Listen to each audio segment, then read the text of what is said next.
Nah, menyinggung Bapak Presiden nih, terakhir nih Bu. Kalau Ibu diberi kesempatan untuk bicara langsung dengan Bapak Presiden, apa yang ingin Ibu sampaikan? Silakan Bu. Berat ya.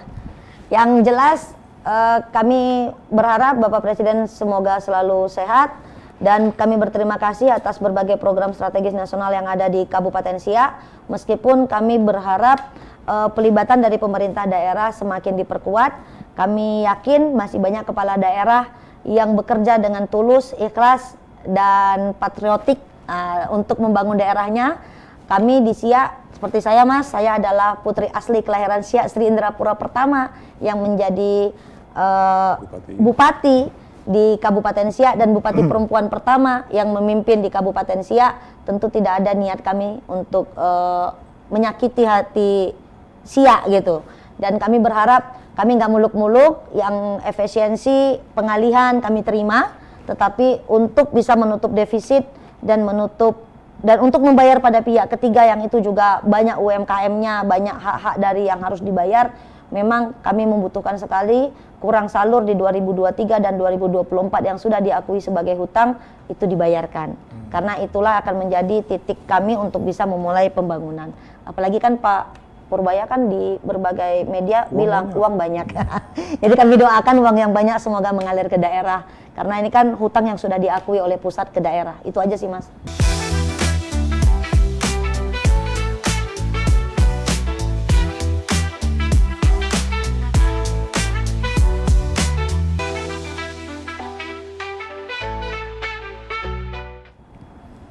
Halo Sobat Gen Z dan Milenial IDN Times, kembali berjumpa bersama saya Eko Ardianto, jurnalis IDN Times di program Ngobrol Seru. Udah pasti ini akan seru banget karena tamunya sangat istimewa, sangat dicari-cari orang karena kemarin viral-viral, tapi kita nggak akan ngebahas viralnya deh. Adalah Bupati Siak Provinsi Riau, Ibu Apni Zulkifli. Ibu, selamat datang. Assalamualaikum Mas Eko. Bu Apni, ya. Saya manggil Bu Apni ya. Nanti Mbak juga boleh. Kadang-kadang manggil Mbak karena beliau lahir 1985 ya. menjadi bupati termuda di Riau. Ya. Perempuan termuda di Riau. Ceritain dong dari awal secara singkat dari seorang jurnalis. Ya. Bu Bupati ini jurnalis sama. Ya. Ya. Sekarang kemudian bisa menjadi bupati. Gimana Mbak? Jalan takdir gitu aja sih Mas, jadi nggak pernah punya cita-cita mau jadi bupati ya. Jadi saya lahir dari jurnalistik, jadi jurnalis profesional. Sampai sekarang loh Mas, saya belum berhenti sebagai masih ya? Saya masih merasa menjadi jurnalis aktif. Dan memulai karir dari tahun 2007 sampai 2015, terakhir saya posisinya di pemimpin redaksi juga di JPNN TV dan Pekanbaru Pos, grupnya Jawa Pos. Dan setelah itu saya melanjutkan pendidikan S3, lalu juga berprofesi sebagai akademisi. Saya dosen administrasi negara di Universitas Lancang Kuning.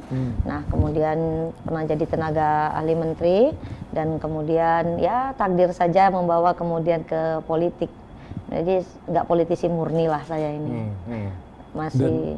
Dan waktu itu pelantikan bupatinya agak terlambat ya karena masuk kami paling terlambat MK dilantik. Ya? Kami 2 kali ke MK-nya, ujiannya double ya.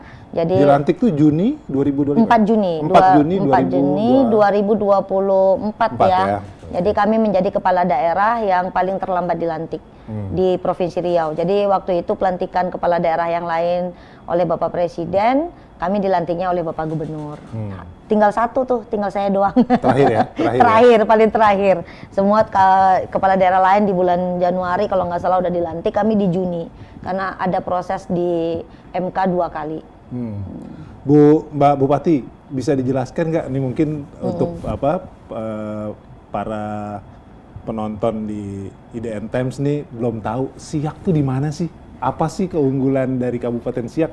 Ya, Siak itu salah satu kabupaten di Provinsi Riau, salah satu kabupaten penghasil minyak dan juga memiliki sumber daya alam yang luar biasa. Di bawah minyak, di atas minyak, di bawahnya ada minyak bumi, di atasnya ada hamparan sawit. Juga mayoritas adalah kawasan hutan, tapi kawasan hutannya mayoritas kawasan hutan produksi, ada juga hutan lindung dan hutan konservasi. Jadi kami ini terkenal juga dengan kekayaan alam dan juga histori, sejarah dan budaya. Jadi dulunya Kabupaten Siak ini dulu sekali itu Mas kerajaan terbesar di Semenanjung Sumatera. Jadi nama kerajaannya Kerajaan Siak Sri Indrapura.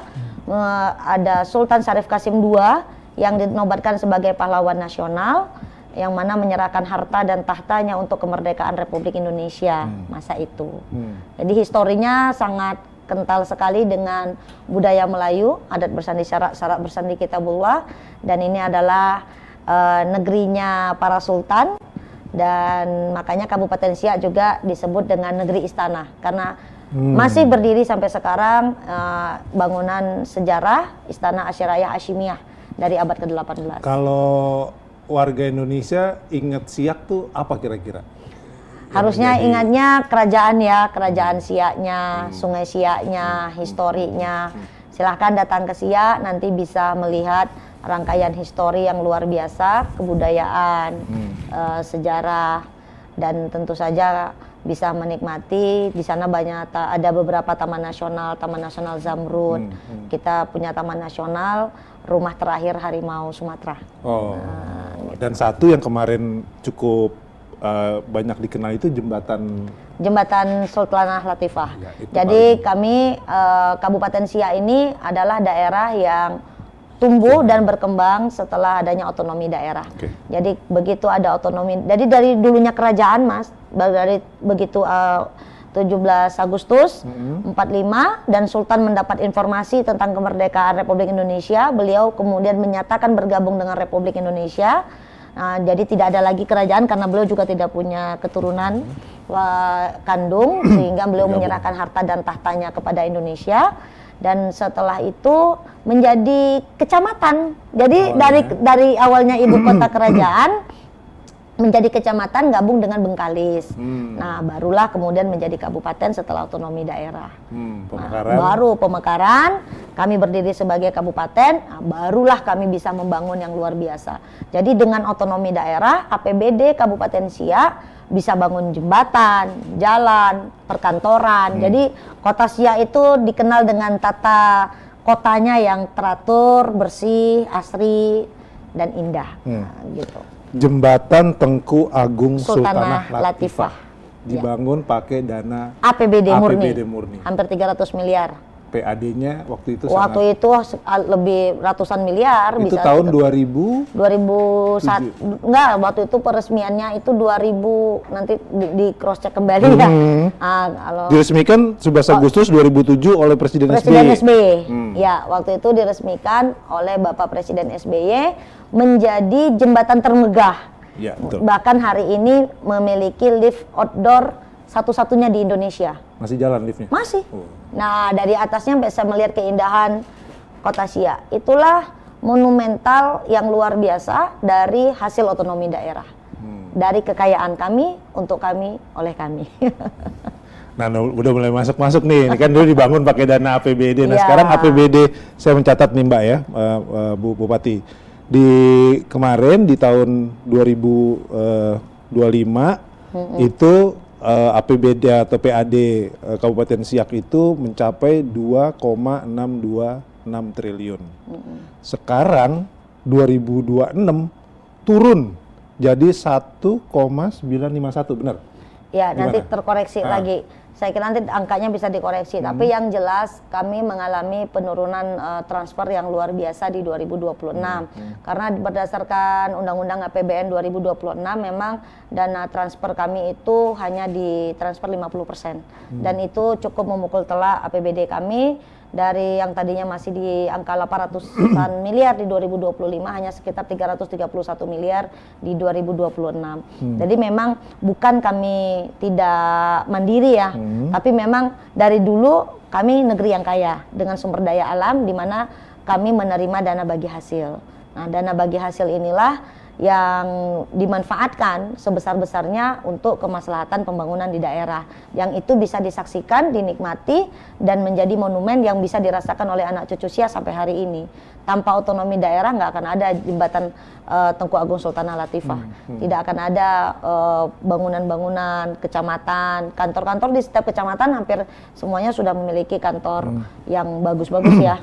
Jadi bagaimanapun tentu kami sampai hari ini masih sementara ini masih sangat bergantung dengan dana bagi hasil karena memang sumber daya alamnya atas bawah minyak tadi itu loh Mas gitu.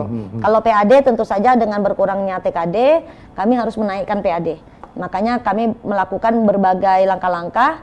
BUMD kami perbaiki, kami baguskan yang tadinya rugi. BSP Bumi Siak Pusako, kami satu-satunya di Indonesia BUMD yang mengelola minyak Mas. Nah jadi yang tadinya merugi, alhamdulillah pelan-pelan sudah kami perbaiki, sudah mulai memberikan keuntungan.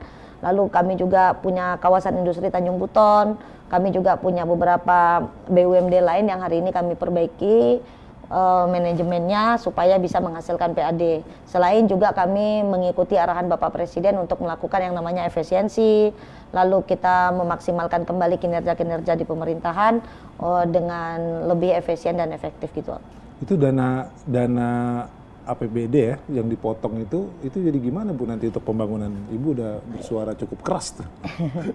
Sebetulnya hampir semua kepala daerah se-Indonesia ya mengalaminya. Kami tentu tidak bisa berlama-lama stuck hanya pada fakta yang seperti itu kan. Karena pembangunan di daerah kan tidak bisa berhenti, tetap berjalan. Setiap hari pelayanan itu harus terus kami lakukan gitu. Tapi efeknya memang cukup besar karena bagaimanapun kami lihat itu hampir seluruh daerah di Provinsi Riau kecuali kota ya Mas ya. Kalau kota Pekanbaru ada 2 kota kan di Riau itu beda ya sumber pendapatan, terutama kota Pekanbaru tentu beda dengan kabupaten-kabupaten yang ada di Provinsi Riau. Kalau di kabupaten kan memang 90% pasti bergantung dari dana transfer, dana bagi hasil, di mana penghitungannya dilakukan dulu kan, kalau nggak di provinsi di pemerintah pusat baru kami mendapatkan namanya dana bagi hasil kan, dibagi tuh hasil kekayaan yang ada di situ. Nah di dalam Undang-Undang APBN 2026 kami hanya dapat 50%. Jadi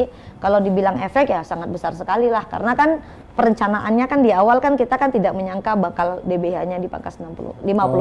Gitu. Jadi akibat itulah sekarang PAD-nya turun jauh ya Bu? Kalau PAD sih kami naik Mas, kami tingkatkan. Tetapi kan di perencanaan awal kan dana transfer itu tetap masuk di dalam perencanaan kami saat menyusun APBD nih. Jadi begitu disahkan Undang-Undang APBN ternyata hanya dikirim 50%, pasti akan berpengaruh pada perencanaan. Bahkan RPJMD kami nih sebagai 5 tahun selaku kepala daerah pasti akan mengalami koreksi-koreksi gitu, yang lebih realistis. Tapi kan sekarang kan dana yang tadinya saya nggak bilang dipotong ya, tapi kan bahasanya pemerintah pusat kan dialihkan dialihkan untuk program strategis nasional ya. Kita samina watona aja lah, kita ikut aja, kita dukung aja semua program prioritas nasional yang ada di Kabupaten Siak. Bu Bupati, ini video yang viral kemarin tuh kalimatnya kira-kira 0,5 triliun uang kita ditahan, 0,5 triliun uang kita dipotong. 1 triliun hak kita hari ini tidak kita dapatkan. Itu latar belakangnya sampai bicara seperti itu gimana Bu Bupati? Itu sebetulnya videonya panjang ya, jadi kan saya juga kaget juga. Jadi nggak ada lah niat untuk saya juga nggak tahu ya siapa yang rekam juga saya nggak tahu. Tapi yang jelas itu momennya saat pelantikan pejabat eselon 2, kalau nggak salah saya sama pejabat eselon 3. Nah waktu itu saya memerintahkan untuk pejabat eselon 4 juga ikut hadir. Jadi saya kumpulkan semuanya pejabat eselon 2, 3, dan 4 saat acara pelantikan. Lalu hampir 1 jam sebetulnya Mas, itu harusnya yang ngerekam 1 jam itu. Iya, itu 1 jam itu sebetulnya yang saya presentasi full bahwa kita harus beradaptasi nih dengan postur belanja. Nah jadi kita harus beradaptasi dengan adanya program strategis nasional MBG kan. Nah MBG ini kan di kabupaten kami kan cukup banyak nih sudah dapur SPPG-nya sudah ada 54. Kalau hitung-hitungan kasar kan satu dapur 1 miliar 1 bulan. Hitung-hitungan kasarnya nih. Berarti kan 54 miliar kalau full ya. Anggaplah 500 miliar gitu. Sementara kurang salur pemerintah pusat kepada kami Kabupaten Siak yang 2023 dan 2024 itu 0,5 triliun tuh Mas.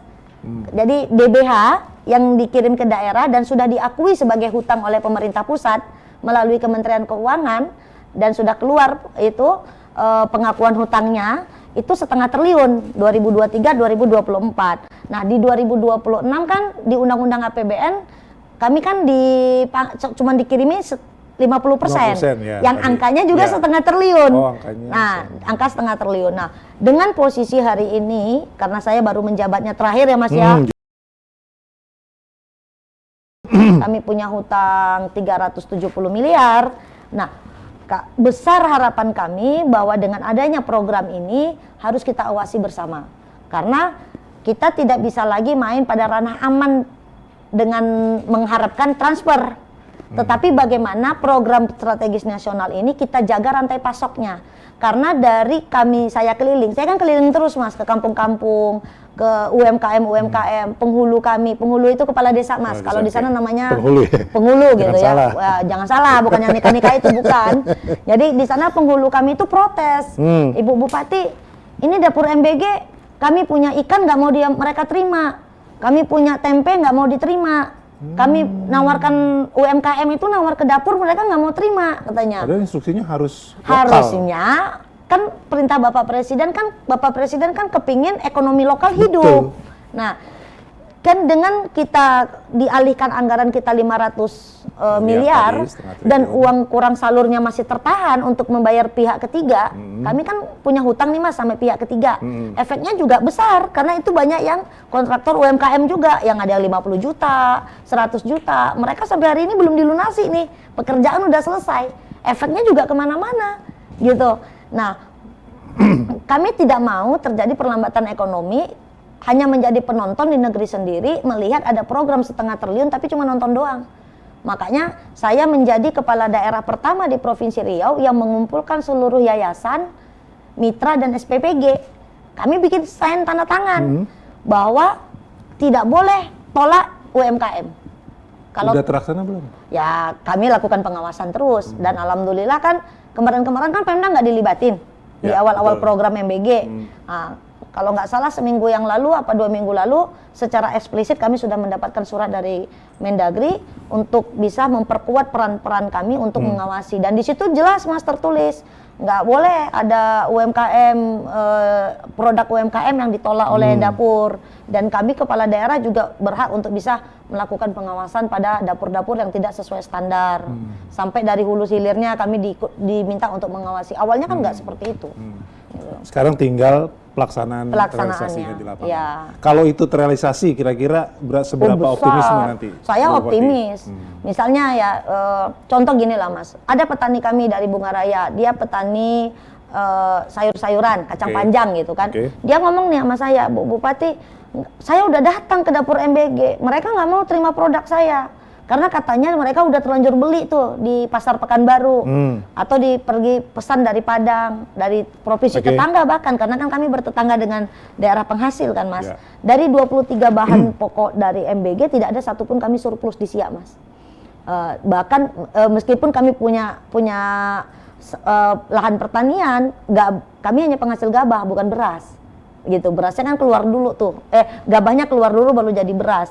Nah, inilah yang kemudian saya bilang nih dalam arahan saya, tolong dinas-dinas yang baru dilantik, tolong dijaga rantai pasoknya. Ini kita lagi nggak ada uang nih di APBD kita lagi dialihkan. Masa uangnya sekarang berubah menjadi program strategis nasional dalam bentuk MBG nggak kita awasi?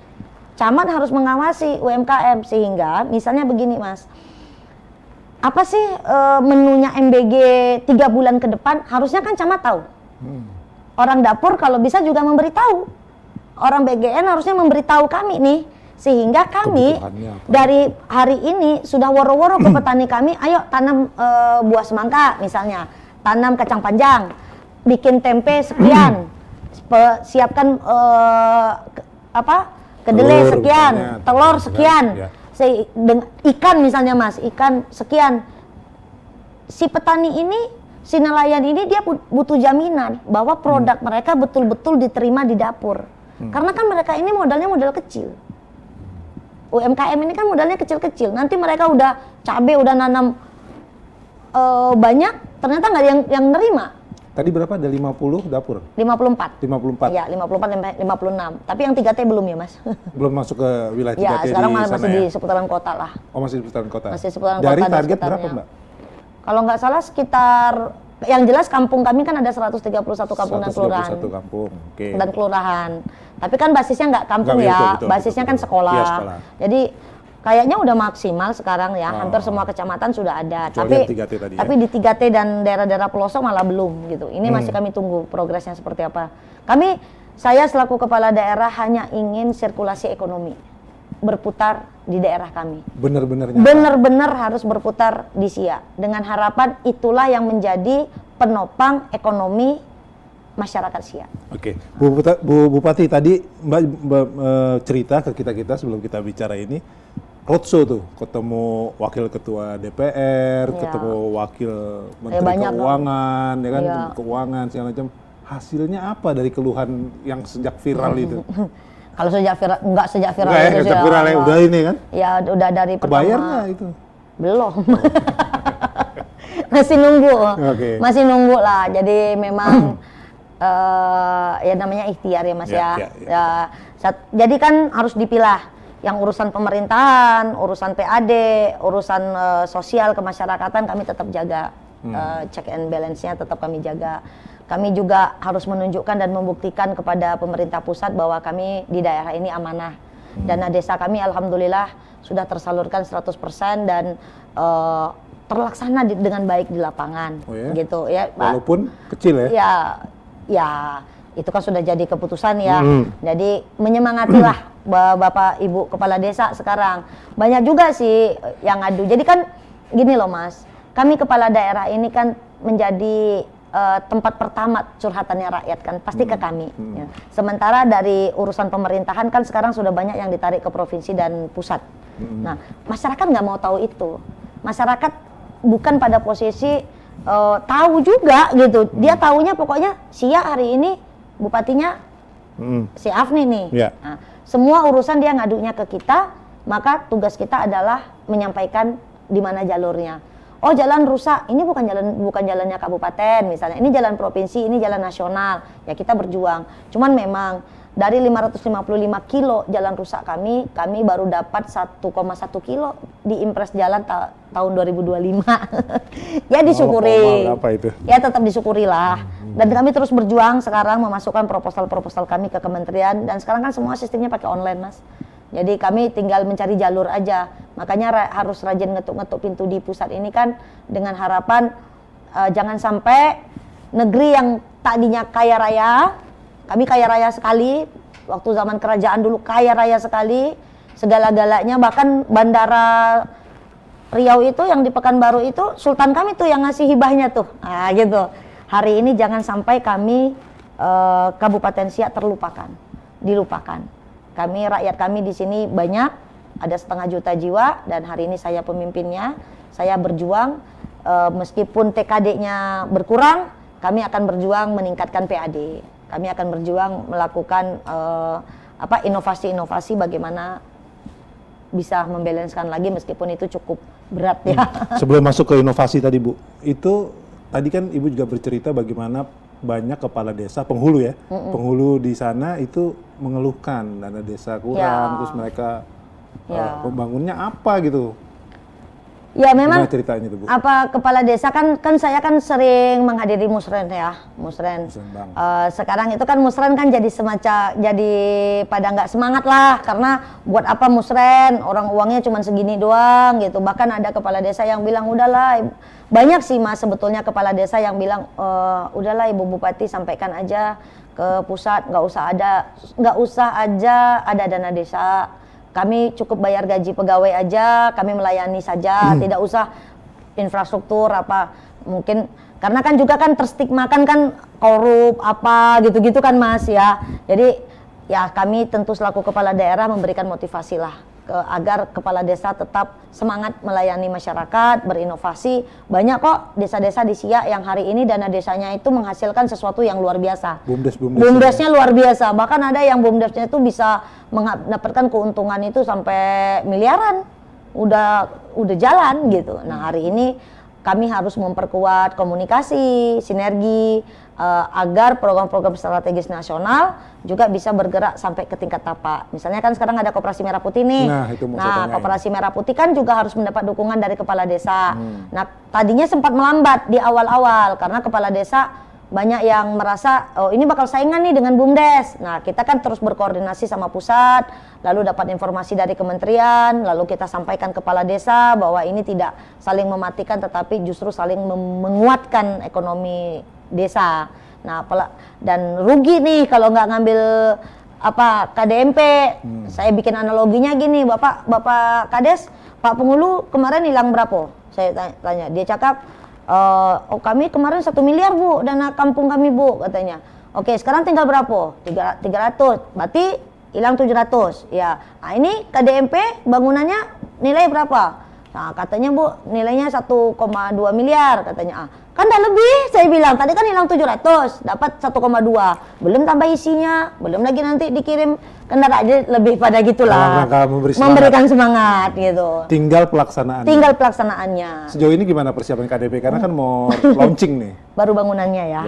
Tapi ya. masih persoalan di daerah adalah lahan, Mas. Di semua lahan. Jadi kan banyak ya. Kami dekat pemerintah Kabupaten Siak sudah menghibahkan 100 hektar lahan kami di KITB untuk brigip ketahanan pangan. Dari situ juga ada sekolah rakyat 8 hektar, ada sekolah nasional terintegrasi 20 hektar per kecamatan. Yang akan lalu ada KDMP itu juga di setiap desa. Beberapa desa masih ada yang tidak punya lahan sama sekali karena bersentuhan dengan kawasan hutan ataupun BMN. Nah ini yang tapi nggak banyak lah, paling hanya sekitar 7 titik lagi. Selebihnya kalau semua secara administratif sudah fine semua, sudah oke semua. 2 pertanyaan terakhir Bu. Oke. Kemendagri minta supaya tuh Pemda kreatif, supaya nggak ngeluh-ngeluh gitu. Kira-kira apa bentuk kreativitas yang akan dilakukan oleh Kabupaten Siak? Yang jelas kami harus survive, harus berdiri di kaki kami sendiri, meskipun kerasa nggak adil ya, karena kami ini daerah penghasil loh. Daerah penghasil sumber daya alam yang dari zaman nenek moyang dulu, bahwa inilah dia sumber daya alam kami. Tapi hari ini DBH kami yang kami punya lahan 100.000 hektar itu kami cuma dapat DBH sawit cuma 6 miliar. Kami izin HTI kan dari pusat, Mas. DBH itu dana bagi hasil. Ya. Nah, kami punya kawasan hutan itu bisa 200.000 hektar lebih. Hari ini DBH sektor kehutanan kami hanya 7 miliar.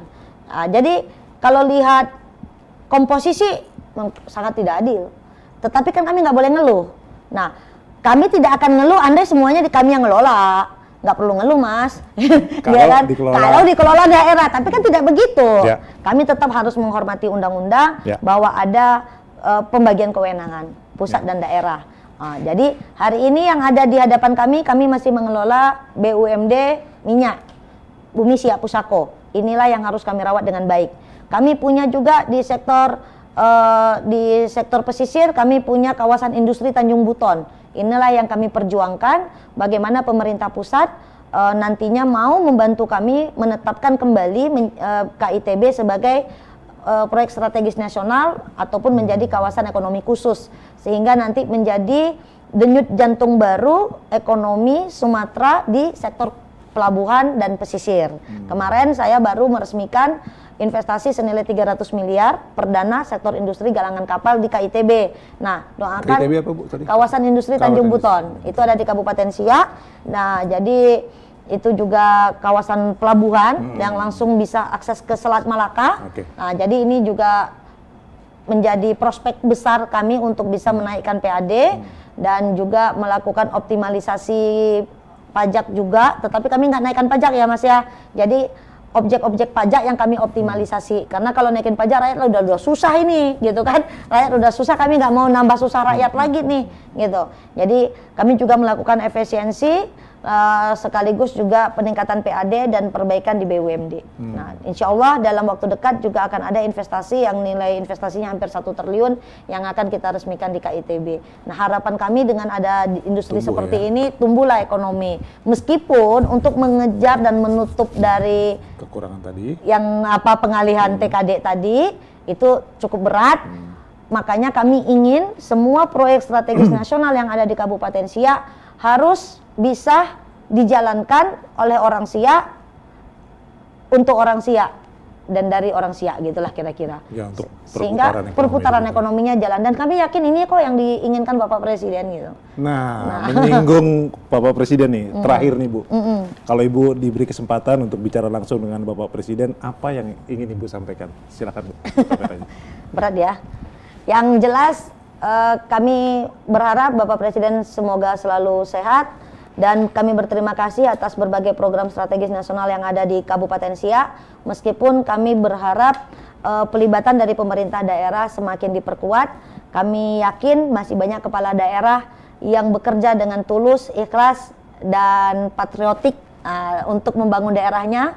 Kami di Siak, seperti saya Mas, saya adalah putri asli kelahiran Siak, Sri Indrapura pertama yang menjadi bupati di Kabupaten Siak dan bupati perempuan pertama yang memimpin di Kabupaten Siak. Tentu tidak ada niat kami untuk menyakiti hati Siak gitu. Dan kami berharap kami nggak muluk-muluk, yang efisiensi pengalihan kami terima, tetapi untuk bisa menutup defisit dan untuk membayar pada pihak ketiga yang itu juga banyak UMKM-nya, banyak hak-hak dari yang harus dibayar.